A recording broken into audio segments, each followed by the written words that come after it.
Buenas tardes, me espero un par de minutos extra para hacer el segundo audio acerca de los locales de video que teníamos en los años 90 acá en Granero. Eh, es que voy a hablar tanto de lo que eran los videoclubes de VHS, de juegos de Super Nintendo, 64, PlayStation y también lo que son los videos, pues, o sea, los arcades, los flippers, los arcades. Vamos a hablar primero por lo que son los videoclubes.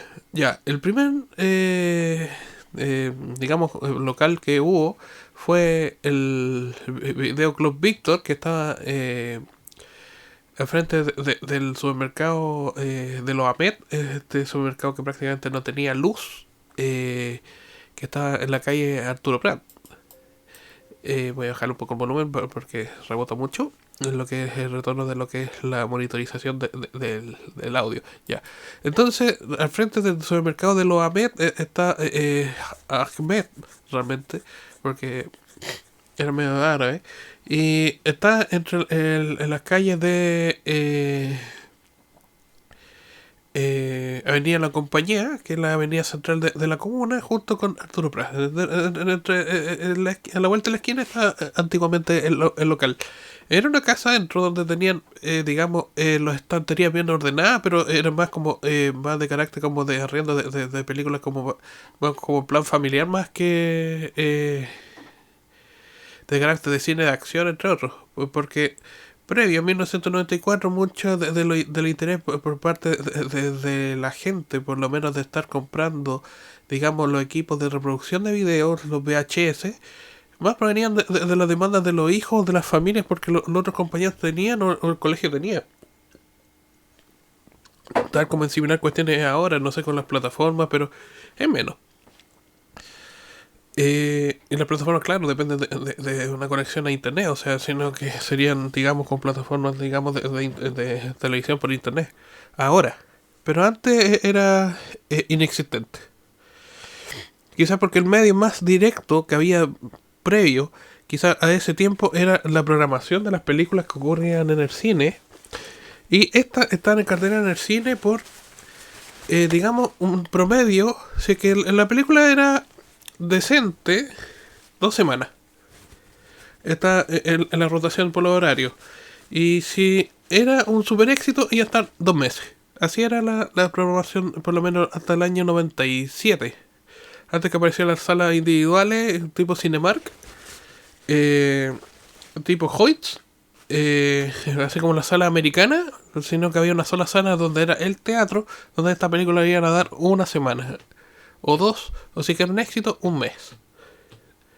Y ahí se programaban distintos tipos de turnos y como que el pasando el metraje varias veces durante ese tiempo mediante el concepto de la taquilla, dependiendo de lo que era la recaudación, en cierto modo como reservas que tenía también eh, los mecanismos de proyección local, porque era una empresa prácticamente autogestionada que tenía que ver también con que era relacionada también con la venta de los confites afuera, eh, el mantenimiento de la sala, entre otros, pero que y claro, el sistema de audio que era bastante más modesto, era como verte una tele gigante con 100 personas más, en un teatro como a 250 personas.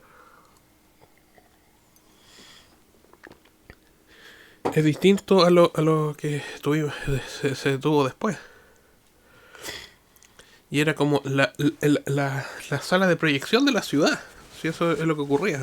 O sea, antes de que llegara el modelo americano, con los showcase, los Cinemark y los Hoyts, creo que se llama Hoyts, ¿o no?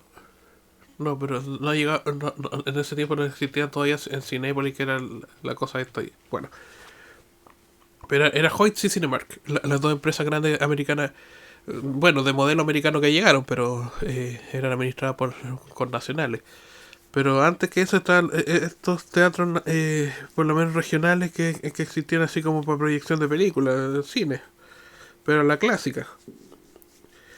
Y bueno, adolecían de repente ciertas cuestiones como lo que era el sistema de audio, cosa que era bastante, por lo menos, mejorable durante esa época, pero por lo menos fue un intento. Lo más cercano a eso, llegando a casa, lo que la gente tenía era el VHS, el Video Home System, el sistema de video casetera. A ver, perdón.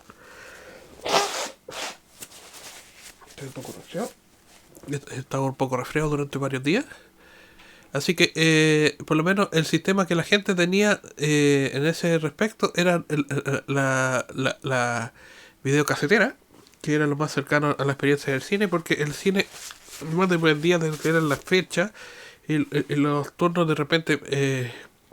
Antes se llamaba matiné, vermú, noche, pero no, después de que se subieron contactos de rotativos desde las 9 de la mañana hasta prácticamente de las 10 de la noche, cerrando el cine prácticamente desde las 7 y media hasta las 12 de la noche, funcionando con 5 funciones por día. No existía matiné, vermú, noche, o sea, no era así como de carácter más, digamos, vespertino.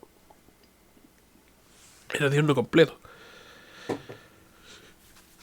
Y eso. Entonces tendríamos, por añadido, entonces que la única forma que la gente tenía de entretenimiento fuera de la televisión y que fuese más masivo e inmediato era el cine. Pero el cine no era caro en ese momento. Más dependía más de la recaudación de lo que era por concepto de consumo dentro de la sala y la rotación de lo que era una película mediante la taquilla más que cualquier otra cosa. Pero que era para fecha específica. Pues eso tenía por lo menos mayor valor de lo que era que las salas americanas, cosas que están viendo con 300 personas solamente una cosa, o sea, y no tan, digamos, distintos tipos de público, porque era un público más transversal o generalizado el que había dentro de las salas grandes y de la sala americana, bueno, temático, de carácter temático. Entonces volvemos a 1994 y tenemos por lo menos estos 4 acá en la comuna, por lo menos locales de videoclubes. Uno de ellos, el Videoclub Víctor, de carácter más conservador, puesto que la persona que también atendía era bastante mayor, con cariz de repente más familiar que, digamos, ñoño, que lo que fueron, no sé, los del Equinoccio o el Imágenes. Porque voy a hablar un poco acerca de esos locales, de cómo estaban decorados, de cómo estaban pensados y todo. El segundo de ellos, el Videoclub Imágenes. Ese estuvo funcionando hasta el año 2004. Este pasó por la crisis de los DVD. Habían otros dos, pero que eran más pequeños. No sé si hayan más, pero que por lo menos para mi conocimiento habían por lo menos 4 locales de lo que eran videoclubes, propiamente tal. De arcade habían 3. Después quedó uno solo y después de lo que era netamente como sala de juego, o sea, donde uno iba a jugar por 500 pesos a una hora, o jugar 100 por 10 minutos, no sé, jugando Play 2, al Play 1, porque todavía el Play 2 prácticamente mató todo eso. Y con las tarrinas y los copiadores de DVD, claramente, después de que la gente se volcó a las casas, así tampoco, como que tenían, digamos, como una cultura de entretenimiento que por lo menos en la calle era bastante más sana de lo que es ahora. Eh, Se ocupan netamente la calle de una característica bastante vincular, quizás como hasta la generación, fines de la generación de los boomers y algo de los generación X, pero después de los millennials como que se fue desvirtuando a propósito de lo que eran, no sé, ciertos estudios, gente que iba creciendo, los DVD, los VHS, pero que se fue gestando, digamos, la disolución de la cultura de la calle. Pero no una cultura, un ocio bueno en la calle. Se fue desarmando. Y eso también refleja, en cierto modo, también consecuencias de modo que también podemos vislumbrar ya prácticamente 25, casi 30 años después.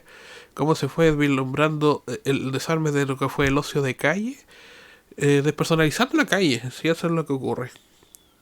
Cómo se despersonalizó tanto la calle que ahora prácticamente la gente como que se vuelve inconexa a propósito de lo que esté ocupando un teléfono afuera.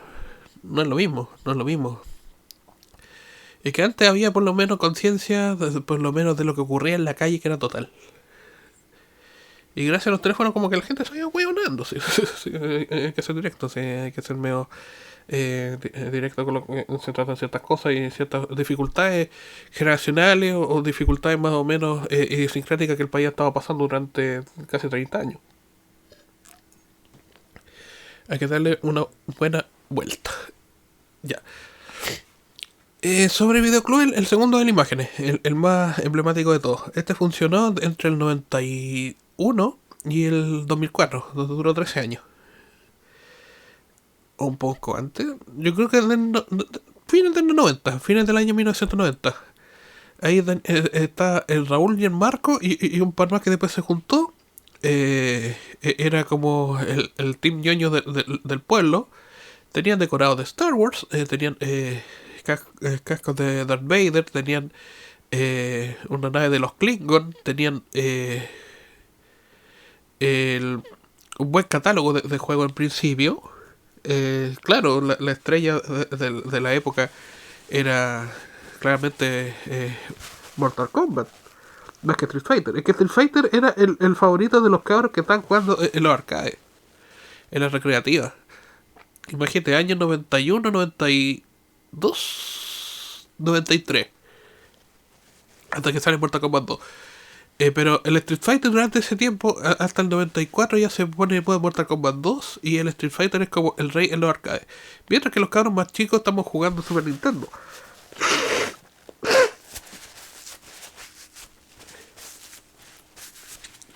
Porque la forma más barata de acceder a un Super Nintendo era pagándolo en el local. Es que fue mucha la diferencia comparado ahora con tener un juego en la casa que arrendarlo. Era mucha la diferencia y se notó mucho más con la 64. Tener esos juegos en casa, digamos, a la época era una insomniación muy grande, weón. Tener la consola y no... digamos, obtener la consola de videojuegos y estarla jugando en casa. Tener esa máquina en casa era muy distinto que estarla jugando en el local. Por eso nos hacía mucha ilusión que también nuestros viejos en algún momento nos regalasen ese tipo de máquinas en la época. Y cosas que no eran tan caras, digamos, con una PlayStation 5, una Xbox. No, era bastante, por lo menos, entendiendo durante la época que si bien eran máquinas relativamente modestas, pueden haberlas vendido perfectamente por $400, pero no lo hicieron. Sino que recortar los costos porque iban a vender mucho menos. Lo que le pasó terminando a Neo Geo. Si bien el nivel de procesamiento de Neo Geo era un maquinón en la época, este no vendía porque no tenía, digamos, como más que nada un mercado como de adquisición de lo que era para las placas. Con la placa MVS o para un armado de arcade y no tanto para lo que era así como uso como consola de sobremesa, así como un objeto de consumo como pudo haber sido inclusive la 3DO, la Atari Jaguar, no, sino que era mucho más limitado y por eso ahora el planteo quizás de que ahora esos valores son bastante más altos y también afecta lo que es, digamos, la disponibilidad de ciertos productos. Ya, entonces el videoclub está decorado con ciertas cosas de Star Wars, una vitrina de vidrio que se rompió mientras nosotros estábamos jugando Mortal Kombat con los primos. Este es el primer contacto prácticamente con videojuegos 16 bits del Mortal Kombat 1. Que los 5 o 6 primos que íbamos, porque íbamos a jugar netamente Mortal Kombat porque el Street Fighter como que se habían acabado las fichas porque no habían pasado poca plata. Y con los primos después fuimos a jugar al videoclub Mortal Kombat porque era así. Porque digamos, no existían máquinas de Mortal Kombat 1 en la comuna, pero sí de Street Fighter. Y para jugar al Mortal Kombat teníamos que ir a jugar al Super Nintendo. Los primos de Santiago, por lo menos que tenían cierta ventaja económica durante ese tiempo, por lo menos tenían el Super Nintendo del año 93. Así que ellos jugaban Mario World, Street Fighter 2 y después nosotros teníamos el Super Nintendo ya el 95, Navidad del 95 con el Killer Instinct. Así que se dio después de que ocupar esos lugares de los videoclubes para arriendo. Cuando ya teníamos en la consola, porque si no podía, en este caso, la ventaja del cartucho era la durabilidad. El cartucho podía estar durando 30 años, inclusive con un uso intensivo. De hecho, varios de los juegos que tenían de la 64 anterior, que vendimos en 2004, eran de ese videoclub, de las imágenes. Entre ellos el Jet for Gemini y el Zelda Ocarina of Time. lo vendieron como a buen costo. O sea, después viendo lo que es el grado de daño de lo que era la etiqueta de los juegos que compré a posterioridad durante estos años, estaban por ahí. Es que fueron muy carreteados, fueron muy usados los cartuchos en el videoclub, pero aún funcionaban bastante bien, así que no tenían problemas con la batería ni nada. Eh, y quizás al año 2000 se hubiese ocupado bastante menos lo que eran los ciertos videojuegos, pero que se podían comprar mediante lo que eran los videoclubs, sí, estaba bien. Comprar videojuegos por medio del videoclub obviamente es una ventaja porque tú estás comprando directamente un proveedor, siempre se está sacando de repente un cierto margen que era bastante menos, así. Y como venía usado, venía con caja completa, se lo venía con caja completa por 35 lucas, al cambio del 2000, era un ofertón. Y eran juegos que no estaban tan usados, así que por lo menos había cierta ventaja. Pero bueno, voy a volver varios años atrás. Antes de tener la Super Nintendo, por lo menos la única forma de jugar era en esos locales, pagando 100, 200 pesos, 300 pesos para jugar 10 minutos, 20 minutos, media hora, o 600 pesos una hora. Lo cual no era caro.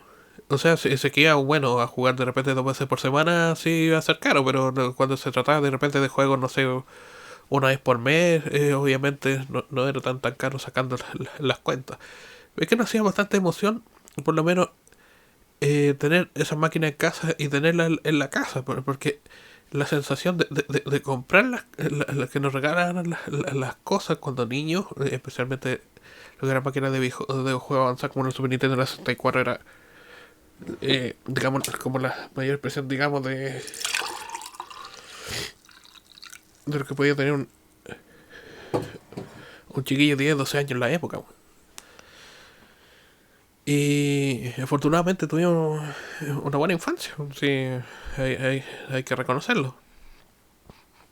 Tuvimos una buena infancia, compartimos harto con los primos, con la gente de los videoclubes.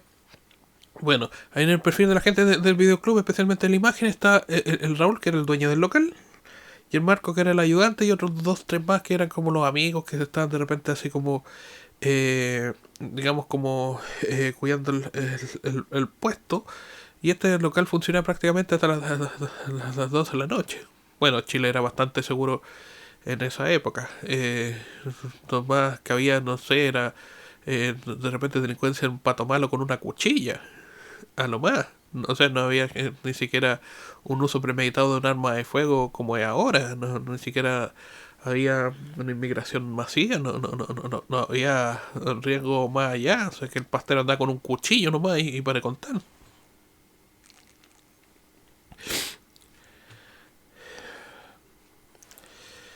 Pero bueno, eran buenos tiempos, tiempos más simples. Chile era más tranquilo. Eso hasta 1900, más o menos como el 97 por ahí. Es que la gente era buena, es que tampoco había más allá, no sé, el cigarrillo, el alcohol y un poco la marihuana, que sí que le echan tanto aditivo que la gente tuviese tan cagada en la cabeza, sino que eh, pero vino por explicarse ciertas cuestiones de estado de cuenta del país de un modo distinto. A ver, voy a ver algo.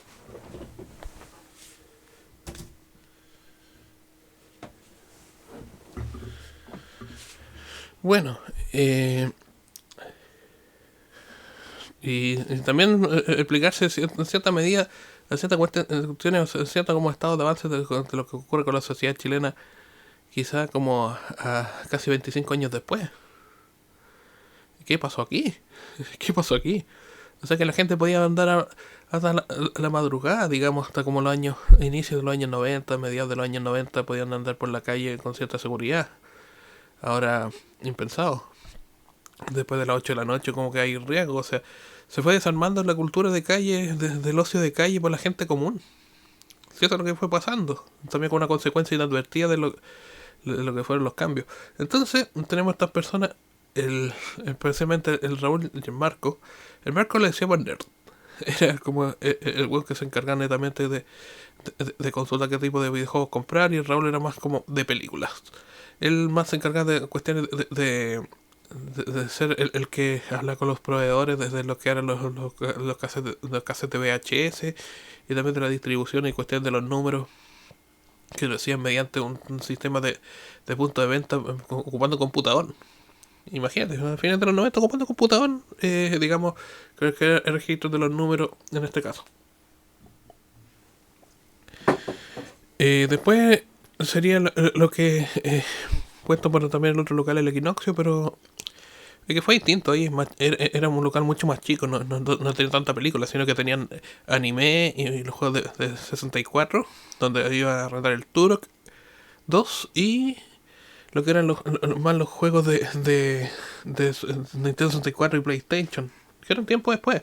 Pero con los juegos de Super Nintendo fue bastante particular porque se dio durante todo ese tiempo que a partir de los ciertos videoclubes y de los amigos cercanos y de los compañeros de curso, no estaban prestando los cassettes de juegos durante ese tiempo. Ahora es absolutamente impensado que existan de repente ese sistema o formatos de cartucho físico que compartas con tus amigos, eh, hasta con los amigos de los amigos, por 2 semanas, pasándose los juegos cada uno, y por lo menos uno había probado presencial, ciertamente como el catálogo, a 40, 50 juegos, con una máquina. Lo cual no significa prácticamente, digamos, una cuestión de tipos de juegos más democráticos que lo que haga Steam o Epic Games. Que eso se hacía en los años 90, se prestaba el juego propio a otros amigos y estos amigos pasaban otros juegos y a su vez pasaban por otras manos y no sé qué, y en el préstamo de esos juegos uno tenía que ir a buscarlo a la casa de los amigos y no sé qué, y como que había cierto intercambio del catálogo. Así se hacía antes, en los años 90. Y existía la confianza por lo menos porque había los papás y las familias funcionaban, por lo menos para hacer estos préstamos. Y hasta ahora había buena confianza también con los chiquillos con quienes prestábamos videojuegos, especialmente los de Super Nintendo. Y que los de 64 fueron menos, porque la gente comenzó al tiro a comprarse las PlayStation, puesto que venían prácticamente como reproductores de música, reproductores de VCD, de video, y también como para juegos. Fue a reemplazar muchas cosas, hasta podía reemplazar lo que era un equipo de sonido, y la PlayStation 2 prácticamente reemplazaba un DVD y hasta se podía jugar ahí. Pero antes que eso, desde la época de la Super Nintendo, como que había bastante más democracia, puesto que la gente como que no tenía colecciones particulares porque eran extremadamente caros, puesto que los juegos de Super Nintendo, los Donkey Kong Country, el Yoshi Island y el Mario RPG eran los más caros del catálogo, ya entrando en 1996 cuando ya se estaba cerrando ya el catálogo, al 96 o 97, y los juegos costaban 60 lucas. El Donkey 3 costaba 57, el Donkey 2 costaba 56, el Mario RPG costaba 62. El juego, solo, sin la máquina. Y la máquina costaba 150 porque ya estaba medio deprecada, porque ya está funcionando ya en sus últimos tiempos. Así que la gente le salía más fácil comprar una Nintendo 64, que por lo menos costaba, comparado, a ver, el precio salía de la 64 fue de 200. La Super Nintendo no bajaba de 140, 150. Así que claro, había como un cierto margen que era una máquina muchísimo mejor, por lo menos por 50 lucas, así que era insalvable a 1997, así que la gente iba a preferir hoy la Nintendo 64 porque era otro tipo de una tecnología bastante mayor. Y también el auge que tenía de los videoclubs mismos cuando iba a jugar el Mario 64. Es que quería hacer esta pequeña animadversión de lo que era la particularidad de la época cuando uno tenía 10 años y como uno lo va recordando con el paso del tiempo, netamente para dejar ciertas cosas como un archivo testimonial de lo que fue nuestra generación. Eh, y quería estar compartiéndolo y de cierto modo sistematizando lo que era dentro de estos audios de carácter más personal, porque netamente como puede ser como un podcast, pero también quizás como cierto vislumbrar o testiguar ciertas cuestiones que vivimos como generación, especialmente los millennials, que ahora estamos llegando ya casi a los 40 años y estamos por la midlife crisis, la crisis mitad de vida, y hay que comenzar a evaluar cosas de nuestro pasado, si que hicimos las cosas bien o no. O sea, es que va a llegar el momento en que hay que comenzar a pensar en retrospectiva y después ponerse a pensar en lo que es a futuro netamente con cierto entusiasmo, porque de qué sirve a problemarse por las cuestiones del pasado. De lo pasado ya fue, así ya no se repara, lo pretérito. Y a eso también apunta de repente estos audios netamente como para liberarse como de cierta carga. Es que también la gente como que lleva de repente con cierta responsabilidad que no debiese llevarse tampoco. Un modo de ver las cosas nomás, es un modo de ver las cosas y es bastante válido. Por lo menos de mi parte siento que es válido, pero no sé por parte de otros cómo lo pensarán, pero bueno. Entonces volvemos a estos locales, especialmente estos eran fanáticos de Rush, de Metallica, de no tanto rock latino, pero sí escuchan bastante heavy metal. Les gustaban las películas de acción. Por eso apegábamos más los cabros que teníamos entre por lo menos 10 12 o 16 por lo menos a ir al local a las imágenes, porque tenían más una idiosincrasia de repente que tenían cuestiones así como Terminator, la película de Jean-Claude Van Damme, era más, por lo menos, eh, y aparte eran cabros más jóvenes, por lo menos los cabros acá tenían, en esa época tenían menos de 30 por lo menos, digamos como que, no sé, como que el tipo de grado de conversación era por lo menos más horizontal de repente que con otros, no sé, personas mayores que eran como más boomer versus que la generación X, que da igual como que crecimos con bastante influencia de ellos. O sea, crecimos escuchando Nirvana, otros Metallica, pero bueno. Rush después vino a gustarme bastante después, o sea, después cuando ya entendí lo que era más o menos como el rock progresivo, pero especialmente la etapa ochentera, la etapa sintetizadores.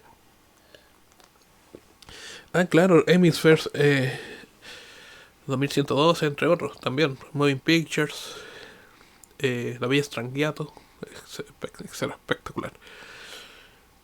Grande Neil Peart, es que paz descanse. Eh, entonces habíamos avanzado ciertas cuestiones durante ese tiempo que tenía que ser con el desarme. Por un lado, en cuanto a las anécdotas que iban pasando mientras íbamos a arrendar juegos, especialmente el primero de la Super Nintendo. Ahí también les compré Mortal Kombat 3 al mismo local. El Mortal Kombat 3 de Super Nintendo, que lo tuve en físico. Que fue un regalo de cumpleaños del año 96. Del año 96. No, de cumpleaños no, de Navidad. Era el regalo de Navidad del año 96. Era el Mortal Kombat 3 del local.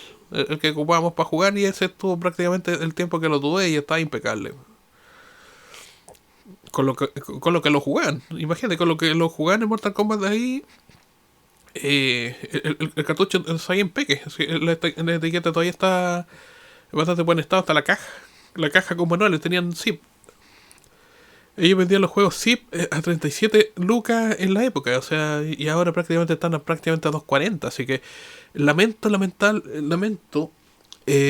del todo no haber conservado los juegos en sus cajas, sino netamente no ni siquiera por nostalgia, sino porque no les daba el valor histórico que lo que iban a tener ahora. Ahora prácticamente el Super Metroid en caja completa, en formato zip y en buena calidad, lo están vendiendo por $250, $300. Netamente lo que da valor el mantenimiento del cartón, lo que es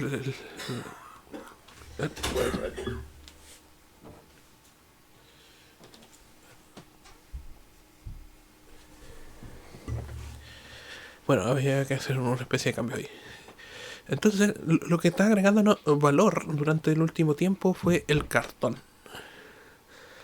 Lo que era el arte conceptual original, lo que era, digamos, los precintos, lo que le llaman los guitarristas, los gaseros, los de que tienen el síndrome de adquisición, el case candy, lo que era el manual, los agregados que venían de las promocionales dentro de lo que era de época.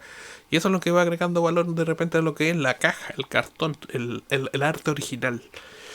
Y eso lo que fue también agregando valor a estos cartuchos, especialmente cuando venían cartuchos completos con el protector, la caja, entre otros, y conservados por más de 25, casi 30 años. Pero que fueron buenos tiempos, tiempos tranquilos. Y me llama también la atención que por parte de los sociólogos o gente que estudia de repente asuntos como estudios sociales, cosas así, que lamentablemente cuando se trata de ciertas cuestiones, de ciertas aproximaciones, ¿qué pasó con el ocio? Un poco cambiando de tema, cierto modo, siendo bastante no dinámico, pero a veces un poco confuso. ¿Qué pasó, particularmente en este país, con lo que fue el desarme de los espacios de ocio colectivo sano? Que la gente convirtiera en la plaza. No, no fue carabinero, no fue carabinero.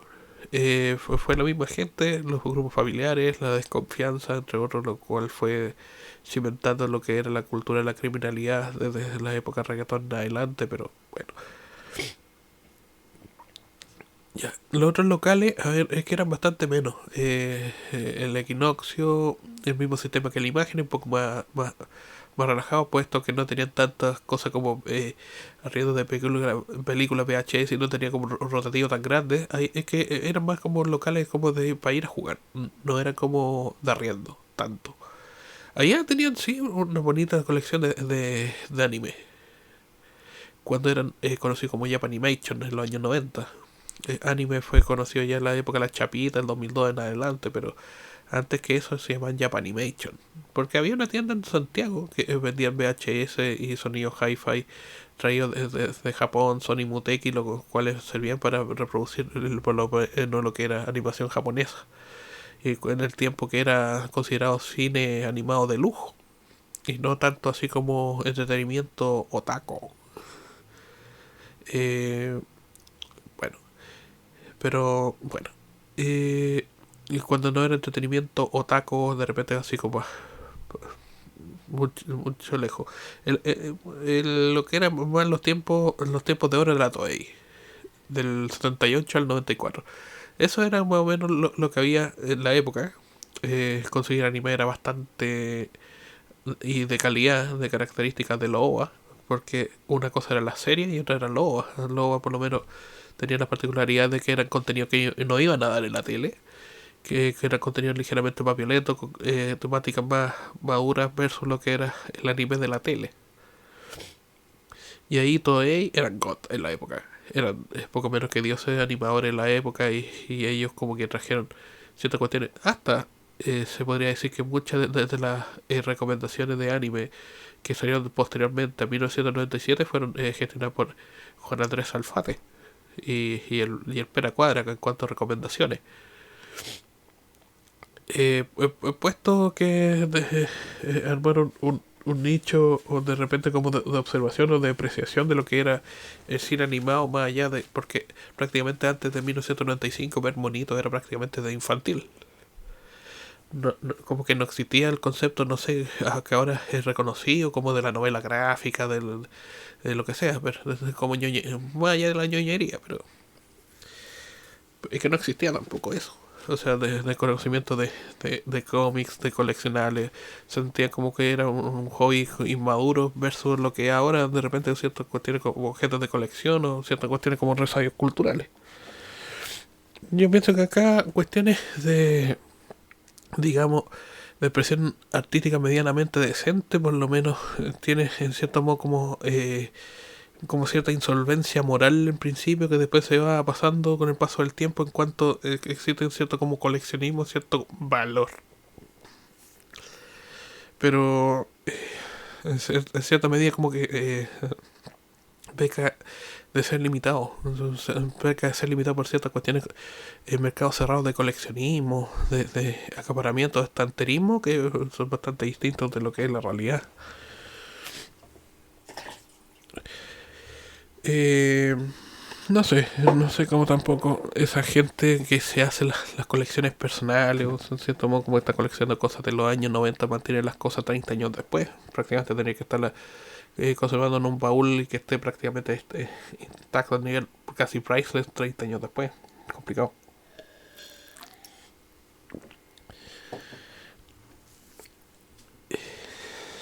Y también es un modo también distinto de tener una industria sobre la precisión cultural.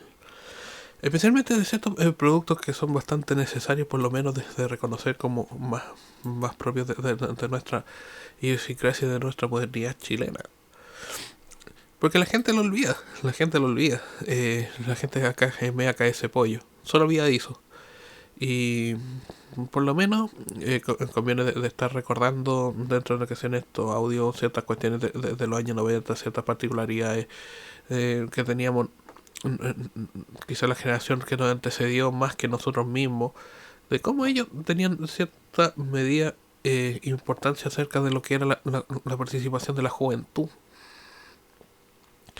Especialmente la generación X, como era, digamos, la importancia que se le da a la juventud en la época, especialmente por el INJU, ciertas cuestiones por el turismo y ciertas medidas de repente por ciertos impulsos por lo que era la educación superior, mucho más de lo que era una categoría netamente intermedia entre la adultez y la niñez. Ahora la juventud y la adolescencia como que se ha extendido y como que han habido ciertas cuestiones que tienen que ver con la responsabilidad más que cualquier otra cosa, con los grados de responsabilidad individual que tienen las personas, sino que ahora un poco menos más la felicidad como que cunde más a propósito de lo que era la responsabilidad. Pero pronto volveremos quizás a cierta cuestión donde la responsabilidad tenga valor de nuevo dentro de lo que es los márgenes de la sociedad, así que yo pienso que va a tener un carácter retroactivo que es bastante particular, bastante eh, representativo, dependiendo de lo que es, digamos, el estado de cuenta actual de la sociedad, así que pero que puede cambiar en cualquier momento, puede cambiar, así que es algo que puede ocurrir. Volviendo a cierto modo como lo que teníamos durante los años 90, es que también por parte de la televisión hubo bastante rigidez, porque la televisión y la radio fueron los medios del boomer.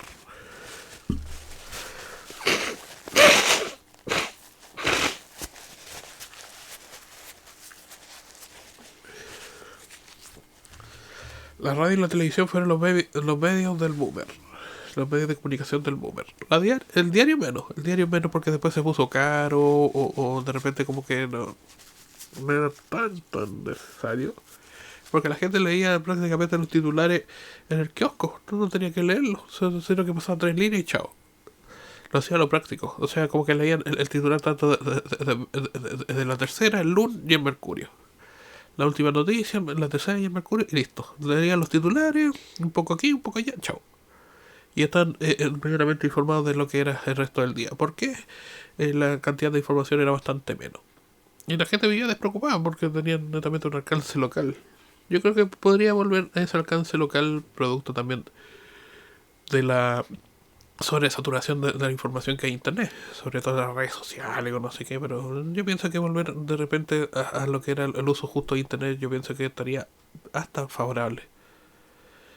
Netamente por la contaminación temática de lo que significa tener estar expuesto a mucha información de muy pequeño y lo que es digamos con los desastres de repente de cierto modo como cognitivos producto también de ciertos sobrecargos de información porque ellos están prácticamente expuestos 24 horas mientras que nosotros como que veamos bonito en un horario controlado. Había control en la época. Otro punto. El primero era acerca de la disolución de los espacios de ocio sano en la calle. El segundo era acerca de la cultura que dice como de control parental. Ahora eso no existe. Están a 2 clics prácticamente de ver contenido pernicioso para menores de edad y una brutalidad. Hasta los mismos videoclips de reggaetón. Pues. Y eso que son como softcore, pero... Bueno, bueno, no tanto. Ya están bordeando ya entre medio como medio entre soft y hardcore, así que después va a ser quizás hasta peor. Pero bueno, son cosas que están consumiendo prácticamente adolescentes en sus prácticamente 12, 13 años y prácticamente a dos clics consiguen información mucho peor. Y contenido gráfico, pues, más complejo todavía. Y no por ser moralista, sino porque cómo ha ido avanzando el desarme de lo que es la sociedad. Mira, se disuelve lo que eran los medios de comunicación. Se hacen sobrecargos informativos.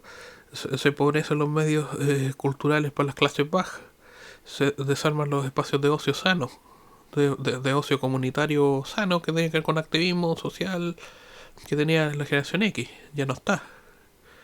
Y varias cosas más están traduciéndose en otras cosas. Así que por lo menos lo que eran ciertas como tradiciones, lo que era dentro del barrio, es que el político no llega abajo. Es que el político se... ¿Y qué pasa? Que el político se queda arriba. Siente que está dentro de esta vitrina, por lo menos que tiene como cierto poder virtual dentro del cual sacar como cierto modo como información, pero es que tampoco va a ser, digamos, del modo más sucinto ni empático posible. Es que se pegan muchos palos sobre el concepto de la empatía. En este caso, la empatía tendría que ser así como aguantarlo todo. Pero no sería el término más correcto. O sea, es que la gente malentiende la empatía como aguantarlo todo. Pero no, sino que requiere ponerse en el lugar del otro, siendo ciertamente directo, pero también entendiendo que eso es la posición de la propia persona, tiene también un impacto dentro de su marco social y no exclusivamente de lo que ocurre dentro de su mente, sino que hay ciertas circularidades que son organímicas, de pensamiento, entre otras, las cuales están confundiendo también cierta la apropiación o cierta explicación acerca de cierto comportamiento. Y también son ciertas cuestiones generacionales, como lo que estoy tratando ahora, pero eso ya es tema de los sociólogos y eso sería información para ellos, o sea, acerca de lo que está ocurriendo como historia inmediata dentro del margen de los 40 años. Pero yo netamente voy a hablar acerca de lo que ocurre desde 1993 en adelante, porque lo que retengo de repente información no tengo recuerdo, pero de atrás no me importa. De lo que ocurrió previo a 1993 no me da incumbencia o de mi experiencia directa, así que no. No. Así que eso, o sea, netamente quizás haga una tercera parte hablando más de los locales, acerca de qué cosas arrendábamos, los códigos que ocupábamos, porque ya esos locales están extintos, así que son parte del recuerdo.